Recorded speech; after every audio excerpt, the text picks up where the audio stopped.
While most Americans are struggling to pay their rent, Donald Trump decided to pay a two-time convicted felon tens of millions of your tax dollars to do something he had no idea how to do. Trump has given hundreds of millions of dollars to his sons and billions of tax dollars to companies that donated to his personal Ballroom project. Today, we're following the money to show you exactly how your tax dollars are being funneled into the pockets of Trump's biggest donors and his own family. Welcome to Political Bear Nation. So far, $16.4 million has been spent sealing and painting the reflecting pool. The original $1.7 million contract was given to the appropriately named Green Water Services. It's owned by John J. Cafaro. Now, Johnny Boy over here had a rich daddy, William Cafaro, and William became famous for designing malls with huge food courts and cool stores like Spencer's Gifts that many of us remember fondly from our teenage years. William left his family $800 million. That's how his son, J.J. Cafaro, got his money, and J.J. took over his daddy's firm and moved the money into his own personal trust. Cafaro is a two-time convicted felon. He pled guilty to federal conspiracy charges after admitting he bribed Ohio Congressman James Traficant. In 2001, Cafaro provided $30,000 in cash and free repairs to fix Traficant's houseboat. In exchange, Traficant promised to help Cafaro get an aircraft laser guidance system approved for commercial airports, which were made by the Aerospace Group, a company that Cafaro founded. James Traficant sat on the House Transportation and Infrastructure Subcommittee on Aviation. There, he was able to secure $4 million of taxpayer money to have the military test the use of JJ's laser system. This system actually introduced new safety hazards rather than solving them. The FAA raised immediate red flags about shooting high-intense laser beams, sharks with frickin' laser beams attached to their heads, directly into the flight paths of other planes, because this could literally blind pilots while they were flying a plane full of passengers. But Cafaro and Traficant didn't seem to care. While Traficant was ultimately sentenced to 8 years in prison, JJ only got probation and a small $150,000 fine. Then, in 2004, JJ gave an under-the-table $10,000 loan to his daughter's campaign manager during her run for the U.S. House of Representatives. While it was called a loan, there was no intention of ever collecting the money back. The transaction should have been reported to the FEC. When JJ finally admitted he intentionally hid the payment, he got probation and a $250,000 fine. Now, Cafaro and Trump go way back. Cafaro donated $50,000 to Donald Trump back in 2016, another $250,000 to Trump's campaign in 2020, and $100,000 to Trump in 2024.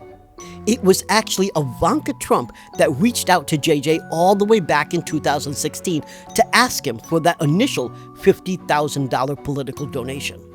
So far, he's given $400,000 to Donald Trump, so of course, it was time for Trump to repay JJ's amazing generosity. In January, Trump had one of his employees that ran his golf club in Bedminster, New Jersey, set up a call between Greenwater and the National Park Service. Greenwater was just registered by JJ in October of 2024, which was just a month before the presidential election. By April, JJ was awarded the no-bid contract to seal the reflecting pool and paint it American flag blue. Now, past administrations avoided dark paint and sealants because the light gray concrete and natural stone is what gives the pool its mirror-like effect. But since Trump knows construction better than anyone else, nobody knows more about construction than I do. He reached out to the previous contractor that worked to fix the structural issues with the pool back in 2010, and he asked them to seal the entire pool with the blue-colored sealant. But the experienced New Jersey-based Sika Corporation said those requirements would be an engineering disaster. These concrete slabs need to be flexible so they can expand and contract as the weather changes. Painting them with rigid, inflexible sealant could cause catastrophic damage. Plus, they told him that painting the pool a dark blue color would raise the temperature of the water, which would make algae grow almost immediately. Sika told Trump that his idea would be an engineering nightmare and refused to bid on the project. So Trump bypassed the standard bidding process and gave Greenwater the job without asking for bids from other companies. Nobody knows more about construction than I do. After Greenwater was done, Sika's predictions turned out to be 100% right. The rigid blue material began catastrophically peeling away from the concrete bed, leaving large blue strips floating on the surface, and Greenwater's solution to get rid of the algae, dumping in jugs of hydrogen peroxide, didn't help the matter at all. In fact, it exacerbated the problem, and now strips of blue-colored sealant are ripping away from the concrete bed. Trump is blaming innocent people for vandalizing the pool instead of admitting that neither him nor Greenwater had any idea what they were doing. When questioned about the federal no-bid contract, JJ told local reporter David Skolnick, "There is no one else in the world that does what we do." However, the Trump administration said the reason they bypassed the normal competitive bidding process was due to time constraints because they wanted it done before the Great American State Fair, which is another complete disaster where Trump has wasted $126 million of your taxpayer money there as well. Clearly, someone is lying. Here we have JJ telling a local Ohio reporter that he told the Parks Department to bid it, and after trying to, they said, "No one else does what you do, so we can't bid it." Now, Greenwater had virtually no experience at all. They have never cleaned or repaired a large pond or even a pool in their short 1 year and 6-month existence. But that didn't matter to Trump. Nobody knows more about construction than I do. In order to save face, Trump has decided to gaslight the American public and had at least 6 people arrested just for touching the pool, which is something that millions of tourists and even protesters have done for decades, including the 250,000 people that listened to Martin Luther King as he gave his famous "I Have a Dream" speech back in 1963. And Trump isn't just helping his donors make millions off the backs of American taxpayers. He's helping out his sons get rich too. When the United States attacked Iran earlier this year, the military used one-way attack drones in combat for the very first time. These are different from the military drones most people think of. They don't come back. They fly to a target and detonate themselves, destroying their target as well as themselves in the process. They are very similar to Iran's Shahed drones. By the way, notice the US military used to call these suicide drones, but now that the American military actually uses them, they've switched to calling them one-way attack drones. Anyway, the United States has used them heavily during the war in Iran, so the Pentagon has set aside $1.1 billion to purchase these one-way attack drones from American manufacturers. One of the companies the United States military purchases these type of drones from is an Israeli company called XTEND. Before the war, XTEND had already secured a multi-million-dollar Department of Defense contract. Eric Trump decided he wanted a piece of that sweet, sweet military defense spending pie, so he invested in XTEND through what's called a reverse merger. A reverse merger is a shortcut to getting a private company listed on the stock market. Normally, a company would go through the process of creating their initial public offering or IPO. This can take months, if not a year or more. The process is costly, intensive, and has to go through the SEC's review process. A reverse merger skips most of that and gets you on a stock listing overnight. It's legal, it's fast, and it's why Eric Trump and XTEND decided to merge with JFB Construction, a Florida-based real estate construction firm. They're relatively small with an annual revenue of $37 million a year, but they are a public traded company, and the merger will make the new corporation worth $1.5 billion. The merger was announced February 17, 2026. Just 11 days later, on February 28th, the United States and Israel launched their first coordinated strikes on Iran. And these one-way attack drones were used for the very first time in combat by the United States military. On March 9th, XTEND started delivering drones to the American military to support Operation Fury. Eric Trump was not asked to divest his stake. No conflict of interest review was conducted, and there was no ethics clearance either. Help me, Dad! Dad, help! I'm too pretty for jail. Then, on May 28, 2026, XTEND was fast-tracked into the Pentagon's primary drone procurement program as part of its $1.1 billion plan to purchase one-way attack drones. The crazy thing is that it's not just one of Trump's sons involved in drone warfare. His other son, Don Jr., is involved too. Both Eric and Don Jr. have contracts with the Pentagon, and they both got them while their father was commander-in-chief. Don Jr. invested in Powerus, and how it ended up on the NASDAQ is just as strange as how Eric's drone company ended up there. To get Powerus publicly listed without a traditional IPO process, it merged with a Florida company called Powerus Greenway Holdings. Powerus Greenway managed golf courses. Yes, golf courses. Both of Trump's sons used the same reverse playbook to get their drone companies on the stock exchange. And this spring, the U.S. Air Force agreed to buy drones from Powerus. I know more about drones than anybody. Donald Trump may not love his son enough to attend his wedding, but he certainly doesn't have a problem giving him hundreds of millions of taxpayer dollars. Last August, Don Jr.'s venture capital firm, 1789, invested in a company called Vulcan Elements. Vulcan makes rare earth magnets, which are used in military hardware, including drones and missiles. Vulcan Elements was a relatively small company with 30 employees and a valuation of $200 million. But just 3 months after Don Jr.'s firm invested in Vulcan, the Pentagon's Office of Strategic Capital made a loan to Vulcan for $620 million. That's the largest loan the Office of Strategic Capital has ever made in American history. After the loan was publicly announced, Vulcan's valuation jumped from $200 million to a whopping $2 billion. Don Jr.'s company has invested in several businesses that collectively received $735 million in federal contracts. That includes AI company Cerberus Systems, a rocket engine maker Firehawk Aerospace, Vulcan Elements, which got a $10 million initial Department of Defense contract, and then the $620 million loan we just talked about, and quantum computing company PsiQuantum. The assets under management for Don Jr.'s company grew from $200 million to an insane $3.5 billion since Donald Trump started his second presidential term. Of course, Donald Trump will say he's only doing this in the best interest of American national security. We're making America safe again. We're doing it. I don't believe you.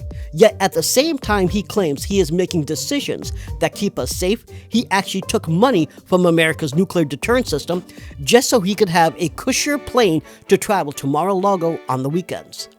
You obviously heard about the Boeing 747 that the Qatar royal family gave to Donald Trump. Turning a luxury passenger jet into a presidential aircraft requires more than just a simple paint job. It requires classified communication systems, defense against surface-to-air missiles, and counterintelligence protections. The real cost is classified, but a $934 million internal transfer inside the Pentagon left a paper trail Congress is now investigating. Trump took the money from a program called Sentinel. Sentinel is the United States project to modernize its ground-based nuclear missile program, like the missiles sitting in silos across Montana, Wyoming, and North Dakota. These missiles are a core part of America's nuclear deterrent system.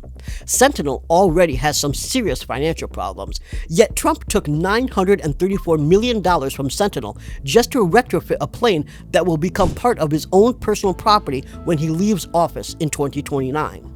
Not only did Trump accept a $400 million bribe from Qatar, but he took almost $1 billion from one of America's most important defense systems just so he can fly around in a luxury jetliner that no other president will ever be able to use. Give it to me now. The details of Trump's corruption we've discussed so far took a little bit of digging, but with the Ballroom, all of the numbers and all of the lies are out there in the open. On July 31st, 2025, Press Secretary Caroline Leavitt said, President Trump and other donors have generously committed to donating the funds necessary to build this approximately $200 million structure. On March 2026, the public was told the cost grew from $200 million to $600 million. But Trump said, We didn't ask for any tax money. We have no taxes. It's taxpayer free. We have no taxpayer putting up 10 cents. However, the contractor for this project, Clark Construction, filed the cost breakdown publicly, which showed $307 million directly coming from government accounts. Trump took $155 million that was allocated to the Secret Service, another $149 million that was allocated to the White House military office, and $3 million that was allocated to the White House residence budget. That's all taxpayer public money. And the private donors? Well, we only know about 27 of them. But of those 27, 16 were facing federal enforcement actions, either by the Department of Justice or other government entities. After their donations, their fines, investigations, or regulatory actions were either dropped completely or reduced by the Trump administration. Many of these companies even got new federal contracts following their donations to Trump's Ballroom project. Microsoft got a new $9.7 billion software deal. Amazon got a new $2.6 billion deal. Google got a new $200 million deal, and that's just the tech companies. Lockheed Martin got $43.8 billion in new funding. Booz Allen Hamilton got $4.2 billion in new funding, and Palantir got $1 billion too. But steel manufacturer ArcelorMittal is the one most people don't even talk about. They donated $37 million worth of steel produced in Europe for the Ballroom project. Not American steel, European steel. We will put new American steel into the spine of our country. 2 days after Trump publicly praised their donation at a White House event, he cut tariffs on automotive steel exported from their Canadian plant. On top of that, Republicans tried to stick $1 billion to fund his ballroom into the immigration package, but that failed. So now, Trump is trying to find new ways of moving money to his personal ballroom project. Trump recently moved another $397 million of Secret Service funding to the White House. And there is no official explanation as to why these funds have even been moved. Over and over, Donald Trump has claimed that he's fighting for the American people, when the reality is that he's just fighting for himself and throwing his sons a bone. Remember, he claimed he wouldn't even have time to play golf because he would be too busy. Remember that? Because I'm going to be working for you. I'm not going to have time to go play golf, and believe me. He complained that Bush and Obama took too many vacation days and spent too much government money relaxing. Now, it is true that Bush did take a lot of vacation days, the third most of any American president, in fact. I call upon all nations to do everything they can to stop these terrorist killers. Thank you. Now watch this drive. But he didn't charge the Secret Service for staying on his own property. Trump does. Taxpayers are charged anywhere from the standard $396 per night per room to over $800 a night during the peak season. Yes, Donald Trump dynamically charges taxpayers for the Secret Service to stay at his own place. That's $3 million taxpayer dollars that is going straight into his pocket. George W. Bush spent $17.5 million a year on travel. Barack Obama only spent $13.2 million. Joe Biden spent $5 million a year. But Trump spends $75 million on travel. And I haven't even scratched the surface here. This is Political Bear Nation, and if you want to learn more about how Trump is using the White House as his own personal piggy bank, check out the video below.